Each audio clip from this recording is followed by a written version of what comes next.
Buenas tardes. En esta ocasión vamos a dar comienzo a la clase número 11, programada para el día 17 de junio del corriente año. En esta clase número 11 vamos a continuar a desarrollar los delitos contra la fe pública y a partir de esta clase vamos a comenzar a desarrollar la bolilla 21, que es continuación de la bolilla 20, en donde venimos tratando estos delitos contra la fe pública. Esto es desde el artículo 293 al 297, va a comprender esta clase número 11, siempre hablando de delitos contra la fe pública. Bien, en este sentido vamos a mencionar o arrancar diciendo que el artículo 293 del Código Penal regula el delito de falsificación ideológica. El mismo reza lo siguiente: será reprimido con reclusión o prisión de 1 a 6 años el que insertare o hiciera insertar en un instrumento público declaraciones falsas concerniente a un hecho que el documento deba probar, de modo que pueda resultar perjuicio. En el segundo párrafo establece si se tratase de los documentos o certificados mencionados en el último párrafo del artículo anterior, la pena será de 3 a 8 años. Bien, entonces lo punible en el primer párrafo de este precepto legal, lo que pretende o lo que reprime el codificador es el delito de falsedad ideológica o de falsedad histórica, el que no se lleva a cabo mediante una creación imitativa, total o parcial, o una adulteración de signos que le dan autenticidad al documento, sino que es a través de insertar o hacer insertar declaraciones falsas. De esta manera, la ilicitud se dirige al contenido mismo del documento, deformando así la realidad de los hechos de lo que da cuenta ese instrumento. Es decir, son formas de cometer este delito la siguiente. En primer lugar, la primera modalidad delictiva se cristaliza cuando el culpable inserta en el instrumento público verdadero declaraciones falsas concernientes a un acontecimiento que el documento debe acreditar, esto es como contenido de expresión, y exista por ello siempre la posibilidad de causar un perjuicio. En este sentido, se encuentra regulado esta situación en los artículos 286 y 289 a 298 del Código Civil y Comercial de la Nación. Su eficacia probatoria se establece en el artículo 296 de dicho Código Civil y Comercial de la Nación. El verbo insertar implica, en este caso, introducir o incluir en un instrumento público declaraciones no auténticas, es decir, declaraciones mentirosas con aptitud para ocasionar un perjuicio. El ilícito es de mano propia porque sujeto activo solo puede ser un oficial público o denominado un fedatario competente, como podría ser un escribano público, por ser el que le otorga y agrega hechos, porque es el funcionario que otorga el instrumento y le agrega hechos que los deponentes, si las personas no le han referido, o que no han ocurrido en su presencia, o también cuando omite insertar un episodio realmente acontecido. Por consiguiente, el sujeto activo con su comportamiento, lo que finaliza es finaliza alterando el significado jurídico del acto, ¿sí? Por cuanto hace aparecer como materializados hechos que en verdad no han ocurrido o bien como cristalizados de maneras diferentes de aquella a como realmente sucedieron. De este modo, entonces, el objeto material de la falsedad ideológica es un instrumento público, porque solamente él puede ser objeto de un atentado contra su veracidad que alcance al bien jurídico protegido, habida cuenta que compromete la garantía empeñada por el Estado respecto de esa veracidad o de la veracidad de lo manifestado por el otorgante, el cual resulta ser oponible erga omnes por su calidad de instrumento público. Esto a diferencia del privado, que solo es oponible a los firmantes y a sus sucesores. No obstante, son casos de falsedad ideológica y sobre estos últimos, los cometidos en un certificado médico, supongamos, regulado en el artículo 295, que ya lo vamos a ver, y el de la falsedad de factura conformada, regulado en el artículo 298. Finalmente, a los efectos de la acción de insertar, es preciso no perder de vista que la misión del funcionario público que da fe no es la de certificar que están probadas las cosas que se han declarado ante él, sino la de dar por cierto que las declaraciones fueron hechas. De modo que de parte del funcionario no habrá falsedad si, supongamos, asienta en la escritura pública, por ejemplo, la declaración de una de las partes en el sentido de haber recibido el precio, supongamos de una operación de compra-venta, y la de la otra parte de haberlo entregado, por ejemplo el dinero, antes del acto de escritura pública, donde se asienta la operación de compra-venta, y luego resulta ser que el pago es falso. Bueno, en este caso el funcionario lo único que hizo fue limitarse a decir en la escritura pública, a insertar que tal cosa se dijo ante él, pero no que el pago haya sido efectivamente realizado, lo que corre en definitiva por cuenta de quienes hacen esa declaración, pero no de este funcionario público. Y la segunda forma en que se puede ejecutar el delito es cuando el responsable hace insertar en un instrumento público genuino una declaración falsa. Aquí lo que provoca el agente es hacer poner al oficial público o fedatario competente, como sería un escribano, en el acta correspondiente manifestaciones que no son reales. De modo que sujeto activo puede ser cualquier persona, ¿sí? El fedatario da fe de los hechos pasados ante su presencia, pero no de la veracidad de las manifestaciones de las partes. ¿Se entiende? De tal manera, la inserción de una falsedad referida por estas no lo convierte en autor del hecho de falsedad ideológica. Aunque pueda considerárselo partícipe necesario, habrá que ver si es que conocía la discordancia entre la realidad y lo que le han manifestado las partes. Quedan fuera de la previsión legal los actos que solo constituyen una simulación. Eso es así porque el acto simulado pasa ante el funcionario como real y éste lo tiene por verdadero. De modo que las escrituras simuladas son las que las partes han trazado o dictado, pero no siendo ello endilgado al funcionario o al fedatario. La simulación como tal no es un delito, sino solo en tanto pueda resultar de ella un perjuicio, defraudación o una insolvencia, y se refiere a hechos que el documento deba probar, lo que se traduce en falsedad. Este es justamente el distingo que separa la falsedad de la simulación en estos casos puntuales. En cuanto a las características comunes de ambos comportamientos disvaliosos, las dos conductas que he hecho mención solo pueden recaer sobre un instrumento de carácter público, puesto que son los únicos que poseen garantía oficial de autenticidad, al estar dotados de fe pública respecto de hechos en ellos referidos como ocurrido ante el fedatario. Asimismo, las conductas reprochables deben repercutir sobre elementos esenciales al hecho que debe probar y no a hechos o a conductas o a hechos circunstanciales. Por ejemplo, sería un elemento esencial si un individuo, supongamos, manifiesta al oficial público en una escritura de compraventa que es soltero cuando en realidad es casado.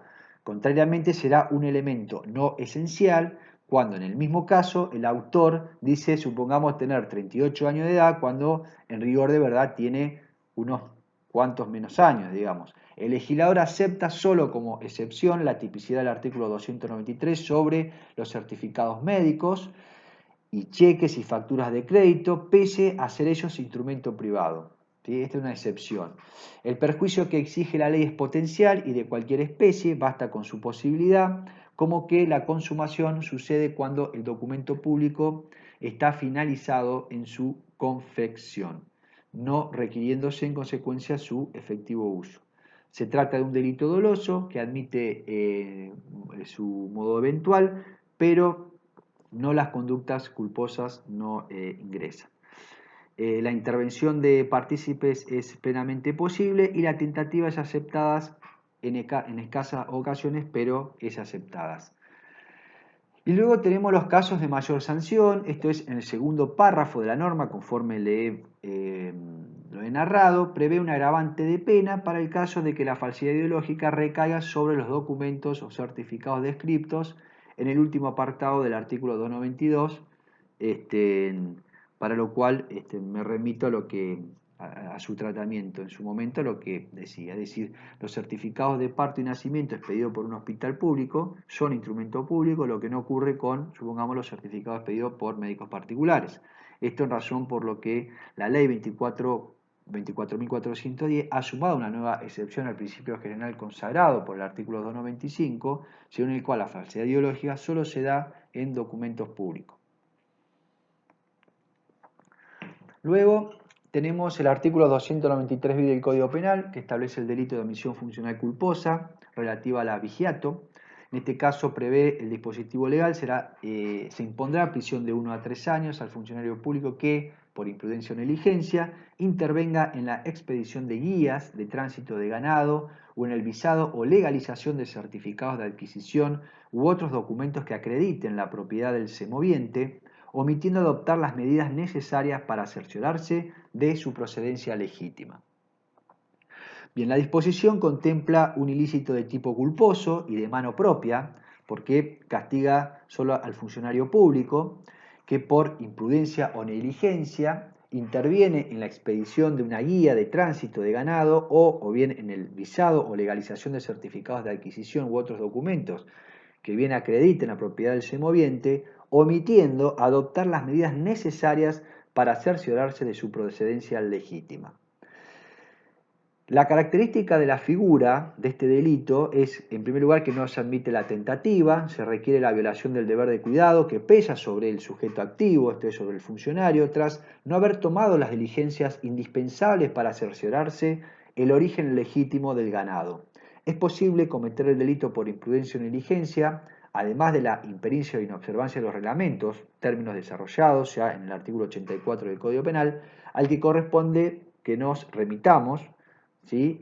Cuando se han tratado ese artículo, pero básicamente la estructura del tipo penal es una estructura compleja, ya que se imputa el hecho a un funcionario público que mediante una omisión, esto es, vía imprudencia o negligencia, no adopta las medidas necesarias para cerciorarse de la procedencia legítima cuando expide una guía de tránsito, supongamos de ganado, o cuando realiza el visado, o bien una legalización de certificados de adquisición u otros documentos que acrediten la propiedad del semoviente.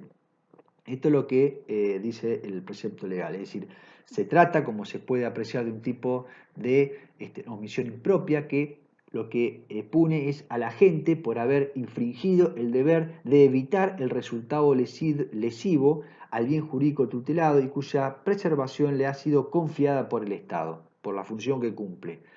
Su perfección típica, es decir, la intervención como conducta activa, solo resultará punible en la medida en que ella tenga su causa en la omisión de un determinado deber de cuidado respecto del bien jurídico cuya custodia le ha sido confiado en razón de su cargo.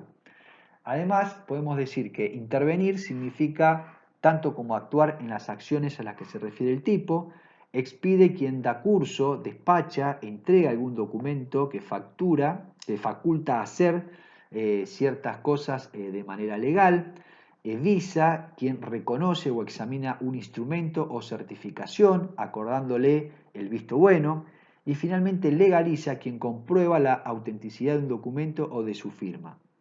Es decir, a raíz de estar frente a un delito contra la fe pública, la intervención del culpable debe derivar en la instrumentación de un documento falso y emparentado con el ganado. Esto es importante. Pero más concretamente, ese documento debe ser originariamente genuino. Lo que ocurre es que con posterioridad al mismo se le adosan declaraciones falsas, supongamos, concernientes a un episodio que el documento debe acreditar, supongamos la procedencia legítima del ganado, y consecuentemente la maniobra culposa del autor radicará en dar fe, es decir, en el propio documento, de manifestaciones que no son exactas.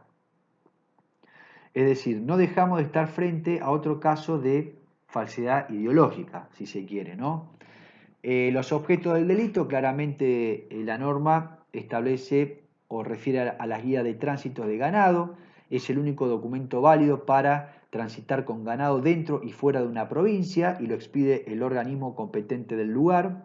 El certificado de adquisición de ganado, que es otro de los objetos del delito, es el documento otorgado entre las partes y visado por el organismo competente que representa la transmisión de la propiedad del ganado.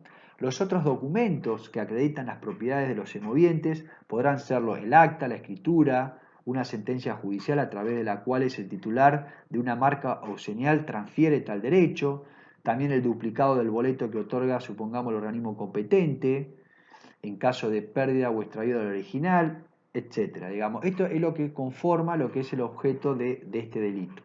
Y por último, en cuanto a su consumación, la infracción queda agotada cuando el funcionario público expide las guías de tránsito de ganado o legaliza los certificados de adquisición u otros instrumentos que prueben la propiedad del ganado. Como por ejemplo, como todo delito de peligro abstracto, la consumación va a coincidir con la omisión reprochable. Bien, el artículo 294, que habla de supresión de documentos, establece el que suprimiera o destruyera en todo o en parte un documento de modo que pueda resultar perjuicio, incurrirá en las penas señaladas en los artículos anteriores en los casos respectivos. Bien, la norma contempla básicamente el delito, este delito llamado también de falsedad como por supresión o destrucción, consiste básicamente en suprimir o destruir en todo o en parte un documento. De esta manera es como se hace desaparecer la verdad que prueba ese documento, es decir, la posibilidad de perjuicio reclamada por el codificador en este tipo penal es indispensable a los fines de su tipicidad. Basta con que exista la chance de que ante la supresión o destrucción delictiva ello ocurra. Sujeto activo puede ser cualquier persona, incluso el otorgante, pero siempre y cuando no sea ella misma potencialmente perjudicada o dañada por el episodio en sí, porque si ello ocurre, no habría posibilidad de tildarlo de sujeto activo. Las acciones típicas, bien, el legislador establece puntualmente dos: suprimir y destruir. Suprimir significa eliminar el tenor del documento, hacer imposible su presentación en el instante en que se quiera hacerlo y como medio de prueba de acontecimientos que allí se consigna, sea para utilizarlo, para invocarlo, entre otras cosas. También importa sustraerlo de quien lo tenía legítimamente en su poder, cualquier medio es idóneo, por ejemplo el ocultamiento. Y por otro lado, la acción de destruir, que es cuando se hace desaparecer el documento, por ejemplo quemándolo, rompiéndolo, borrándolo, cuando se pone fin a su existencia, de tal manera que deje de revelar el contenido que el documento tenía o ostentaba. Es posible que la supresión y la destrucción se superpongan. También hay supresión cuando se produce o puede producir perjuicio por la no presentación del documento en determinado lugar o tiempo. Por eso se configura el delito, el apoderamiento ilícito por un tercero que priva a su dueño de la verdad que el documento estaba destinado a probar. Otra de las características que prevé esta infracción, tanto la supresión como la destrucción, será parcial cuando el documento se lo afecte en una porción indispensable, esto es, no desaparece totalmente. El mismo puede ser de carácter público o privado. Lo que interesa es que recaiga sobre uno genuinamente verdadero. Esto es lo importante. Los instrumentos privados se encuentran regulados en los artículos 287 y 313 al 319 del Código Civil y Comercial de la Nación. Así pueden leer esa disposición legal en relación a instrumento privado. Su valor probatorio se encuentra normado en el artículo 319 de ese mismo Código Civil y Comercial de la Nación.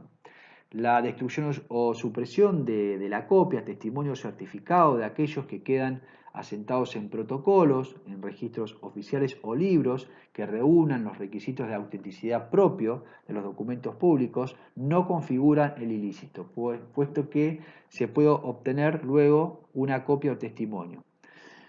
Las conductas típicas se pueden consumar a través de otros delitos, dependiendo de la modalidad elegida, se concursará de manera real o ideal, dependiendo del caso, la figura es dolosa y la consumación sucede cuando se llevan a cabo las acciones típicas. La tentativa parece ser factible, por ejemplo, que por causas ajenas a la voluntad del responsable el documento pueda reconstruirse totalmente, y lo mismo acontece para con la existencia de partícipes. Bien, el artículo 295, que establece el delito de certificado médico falso, El mismo establece, sufrirá prisión de 1 mes a 1 año, el médico que diera por escrito un certificado falso concerniente a la existencia o inexistencia presente o pasada de alguna enfermedad o lesión cuando de ello resulte perjuicio. Segundo párrafo dice la pena será de 1 a 4 años y el falso certificado debiera tener por consecuencia que una persona sana fuera detenida en un manicomio, lazareto u otro hospital. Bien, ¿en qué consiste esta infracción? Bueno, básicamente el delito es una especie de falsedad ideológica a raíz de estar en presencia de un instrumento privado genuinamente verdadero pero falso en su contenido. A su vez es de mano propia, toda vez que el sujeto activo solo puede ser un médico con título habilitante. La calidad exigida por el tipo en el sujeto debe ser poseída por él en el momento del hecho, siendo irrelevante que la tuviera antes o que la tenga en el futuro. Es un caso de excepción a la regla general de que la falsedad ideológica se da solo en documentos públicos, dado que el delito responde a las características de ese tipo de falsedades y se trata de un documento privado. El médico, en este caso, da por escrito, es decir, no es válido lo verbal, da por escrito entonces un certificado falso, ¿sí? Cuando otorga, cuando hace un certificado que contiene circunstancias o hechos falsos, el que no necesita ser concedido con expresiones o modalidades específicas preestablecidas, pues basta con que pueda usarse como acreditando los acontecimientos que componen su contenido, pero en realidad son falsos. Es decir, no se castiga el error del médico, sino el hacer el certificado sabiendo de esa falsedad, de lo que está diciendo o de lo que está consignando en este certificado médico. Lo que se exige entonces es el carácter doloso y escrito del certificado, no importa en este caso los fines u otros delitos que se comentan con ese certificado, como ser cobrar un sueldo, tomar una licencia que no le corresponde, etc. Está claro que en este caso el funcionario jugaría como cómplice, si se quiere, dado que es un delito especial propio. Lo que se extiende en el papel debe ser entonces la exposición de la presencia o ausencia actual o pasada de una lesión o enfermedad, por ejemplo, certificar que el sujeto tiene o el paciente tiene o tuvo una enfermedad que en realidad no posee, o certificar que no tuvo o ha tenido una enfermedad que posee, supongamos, por cuanto la acción típica radica en otorgar un documento en el que se hace constar una situación distinta a la realidad, es decir, la existencia o inexistencia presente o pasada de alguna enfermedad o lesión. Si no basta con el asentamiento en el documento, sino que necesariamente debe operarse su transmisión a terceros, que se imponen de su contenido. ¿Sí? La figura admite el dolo eventual y reclama causación de perjuicio concreto o real, sea moral, económico o social, y por lo tanto estamos frente a un delito de resultado de daño que se consuma cuando se usa el documento falso. ¿Sí? La concreción de perjuicio funcionaría aquí como una condición de punibilidad y la tentativa, en función de ser un delito de resultado, lógicamente que es factible. Es decir, por eso les insisto que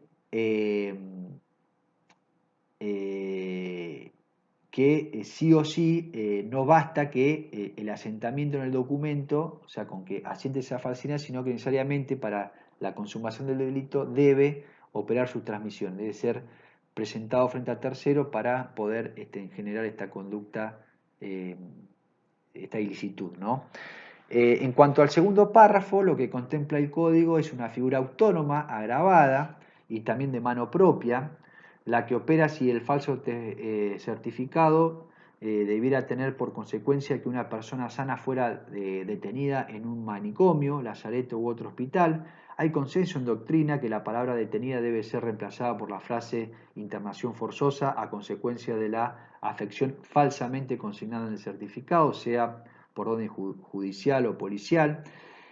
Este acuerdo no existe en relación a si se debe tratarse de una persona sana o si puede darse el supuesto cuando se hace constar una enfermedad distinta a la realmente padecida por el sujeto pasivo del ilícito, pero debe tenerse presente que el delito es de peligro, por lo que no se reclama que la internación se produzca efectivamente, basta con la existencia de su posibilidad, de que se haya creado el riesgo de esa internación, en función de ese certificado emitido.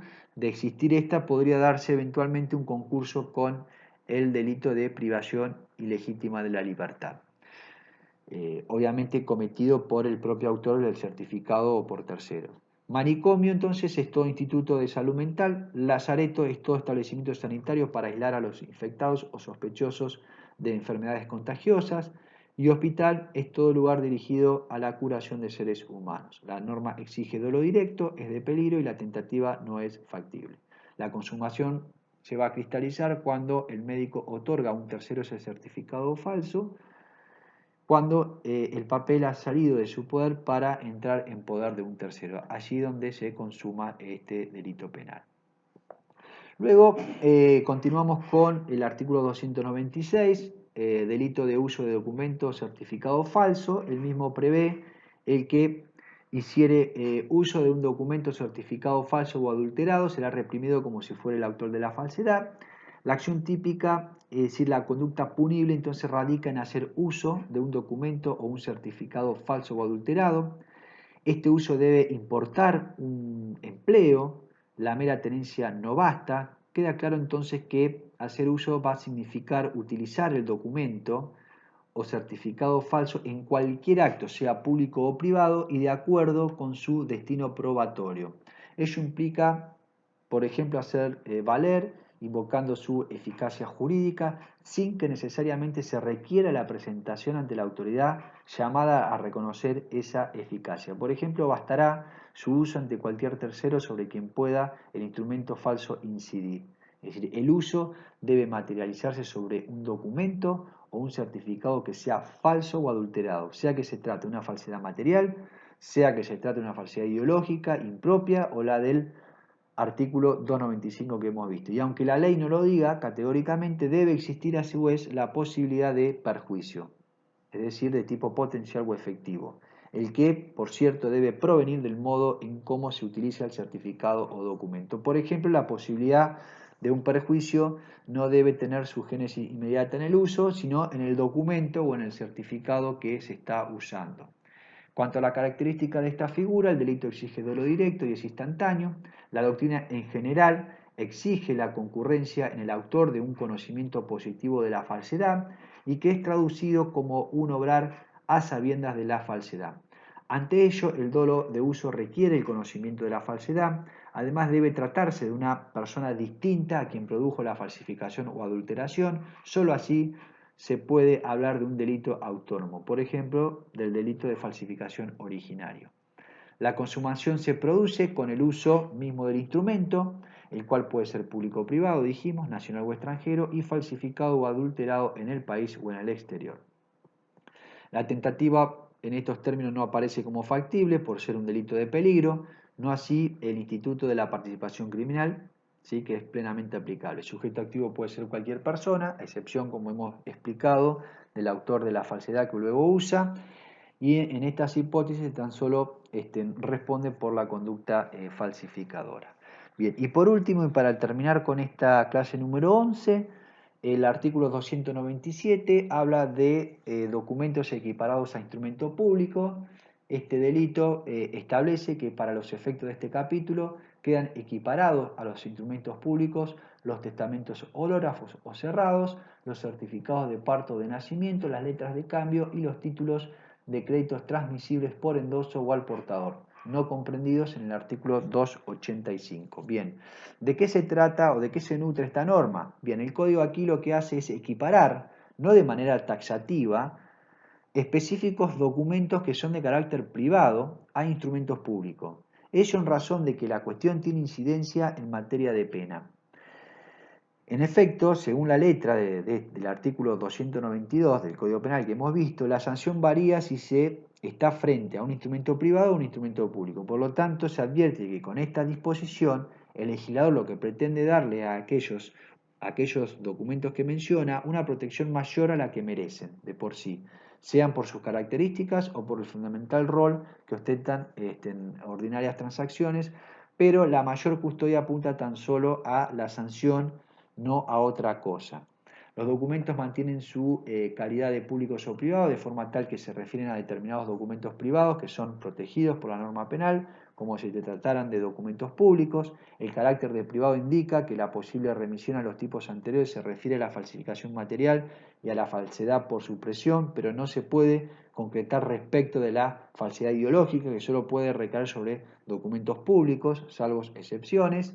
Y la disposición excluye los documentos comprendidos en el artículo 285 del Código Penal, lo que resulta lógico, puesto que ellos, al estar equiparados a moneda, su falsificación se elegirla por lo titulado en el capítulo 1 de este título, sobre el cual ya nos hemos explayado. Por ejemplo, billetes de banco legalmente autorizados, los títulos de la deuda nacional, provincial y municipal, etc. La consumación de esta figura se da entonces cuando se usa el documento de acuerdo con su naturaleza y finalidad instrumental o cuando se lo destruye o se impide su utilización jurídica. Los objetos equiparados, conforme el precepto legal, habla de testamento hológrafo, es todo escrito, fechado y firmado por la misma mano del testador, regulado en los artículos 2477 y 2478 del Código Civil y Comercial de la Nación. El tipo cerrado ha sido derogado por el legislador. En la norma que estamos examinando no admite que la materialidad del delito, es decir, su falsificación, puede acontecer aún en vida del otorgante, pero al tratarse de un instrumento privado, la consumación sucede cuando al mismo se lo usa de acuerdo con su naturaleza y finalidad jurídica, lo que supone siempre previamente el fallecimiento del causante. Por otro lado, la de letra de cambio, que es un instrumento en donde se deja asentada una promesa incondicionada de pagar al librador o a su orden una suma específica de dinero en un tiempo que se estipula o ante su presentación. Tiene sus regulaciones propias, leyes específicas, y también se refiere a ellas y de manera indirecta solamente el artículo 1409, segundo párrafo del Código Civil y Comercial de la Nación. Los títulos de créditos transmisibles por endoso o al portador son documentos con características de transmisibilidad y circulación emitidos por entidades privadas. Pueden citarse como ejemplo los giros bancarios, telegráficos, postales, etc. Los certificados de parto de nacimiento pueden ser expedidos por médicos que a la vez sean funcionarios públicos por pertenecer a un hospital público, pero también pueden ser expedidos por médicos particulares, supuesto en que el certificado será de carácter privado equiparado a público. Bien, hasta aquí entonces finalizamos con la clase número 11.